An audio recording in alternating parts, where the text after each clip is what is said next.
আপনারা সবাই জানেন আমরা ফিলিস্তিন হচ্ছে আমাদের আবেগের জায়গা। আর আমাদের বাংলাদেশের 90% মুসলমানই হচ্ছে মুসলমান। তারা আসলে কখনো মেনে নেবে না মুসলমান জাতির উপর এভাবে ধ্বংসযজ্ঞ চালানো। তো আমরা আসলে আজকে এখানে সোহরাওয়ার্দী উদ্যানে মার্চ ফর গাজা অনুষ্ঠিত হয়েছে। এখানে সর্বস্তরের সর্বদলের মানুষ আজকে এখানে উপস্থিত হয়েছে। আমরা আসলে খুবই খুশি যে সর্বস্তরের মানুষ আমরা আজকে একসাথে হয়েছি গাজার পক্ষে হয়ে ইসরায়েল এবং আমেরিকার বিরুদ্ধে প্রতিবাদ করার জন্য। তো আমরা আসলে খুবই খুশি যে সর্বস্তরের মানুষ আজকে আমরা এক হয়ে প্রতিবাদ করতে পারতেছি। আচ্ছা, আপনারা সবাই জানেন ফিলিস্তিনের উপর কিভাবে ইসরায়েলি এবং আমেরিকা একসাথে হয়ে কিভাবে বর্বরতা চালাচ্ছে। এটা আসলে খুবই ন্যাক্কারজনক।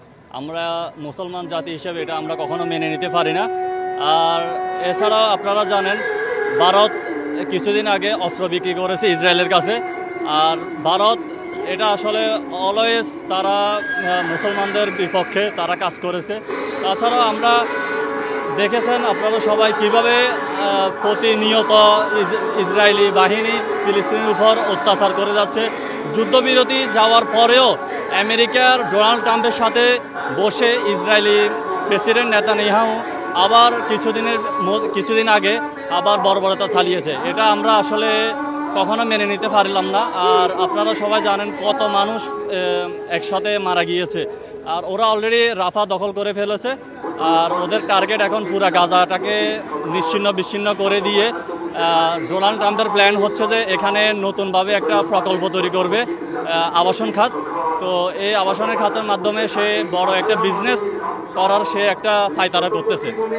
এছাড়াও তার একটা প্ল্যান আমরা যতটুকু জানি, সে আপনার ইরানকে ধ্বংস করার জন্য আগে ফার্স্টে ফিলিস্তিনকে ধ্বংস করার চেষ্টা করতেছে। কারণ ফিলিস্তিনকে যখন ধ্বংস করতে পারবে তখন ফিলিস্তিনের জায়গাটাকে তারা অস্ত্র এবং কি তারা তাদের একটা ভূখণ্ড হিসেবে তারা ওইখানে তাদের অস্ত্রসজ্জ রাখতে পারবে, যেন তারা ওইখান থেকে সহজে ইরানের উপর হামলা করতে পারে।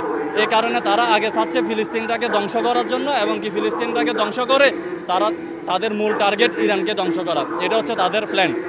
এই কারণে ওরা আস্তে আস্তে মুসলমানদেরকে ধ্বংস করার চেষ্টা করতেছে। আপনারা সবাই জানেন আমরা ফিলিস্তিন হচ্ছে আমাদের আবেগের জায়গা। আর আমাদের বাংলাদেশের 90% মুসলমানই হচ্ছে মুসলমান। তারা আসলে কখনো মেনে নেবে না মুসলমান জাতির উপর এভাবে ধ্বংসযজ্ঞ চালানো। তো আমরা আসলে আজকে এখানে সোহরাওয়ার্দী উদ্যানে মার্চ ফর গাজা অনুষ্ঠিত হয়েছে।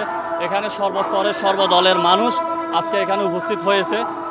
আমরা আসলে খুবই খুশি যে সর্বস্তরের মানুষ আমরা আজকে একসাথে হয়েছি গাজার পক্ষে হয়ে ইসরায়েল এবং আমেরিকার বিরুদ্ধে প্রতিবাদ করার জন্য।